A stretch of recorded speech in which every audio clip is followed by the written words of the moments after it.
الطوبة يعني لا، انا فعلا اصلا لما اتخبطت اول حاجه انا ما استوعبتش اللي حصل، وبعدين قلت محدش يا جماعه، محدش يجي ناحيتي، وفضلت كده. وبعدين قمت لقيت حد بيقول لي اهدي ما تقلقيش، هو في دم بس اهدي. في دم بس اهدي، اوكي ماشي خلاص مش مشكله. وبعدين طلعت شفت كلهم اتلموا حواليا وجابوا الدكتور اللي في الست وحطوا لي تلج وبتاع مش عارف ايه. وبعدين طلعنا على طول بقى على مستشفى الرمد اللي هي في الهرم. فالحمد لله ما كانش في حاجه جوه، بس فضلت في تعويره كده. والدكتور قال ان هي تقعد 6 شهور عقبال ما تلم.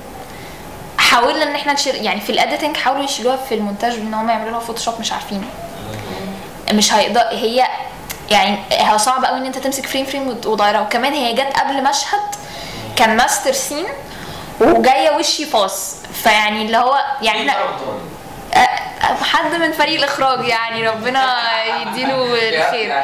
هو ما كانش قاصد. هو الفكره المضحك في الموضوع ان هو فعلا لو الميكنج اوف بتاع الفيلم ده طلع هيبقى مسخره، عشان هو يعني سبحان الله في حد كان بيصوره وهم في مشهد حدف الطوبه ده، وفي جايه لقطه وهو اول ما حدف الطوبه اللي جت في عينيا. هو انا تقريبا الحاجه الوحيده اللي خلتني اسامحه ان انا شفت الميكنج اوف ده. هو بعد ما رميها فضل عامل كده ما بيتحركش من مكانه وقاعد بيبص حواليه وقال يا دياب في مصيبه حصلت. وبعدين فجاه يعني، وكمان اصلا لما ضربت بالطوبه لان المشهد ده كنا بنصوت، فانا قاعده بصوت محدش فاكريني بمثل، فاكرين لحد ما نيلي كريمه اخدت بالها ان انا واحده وبس كت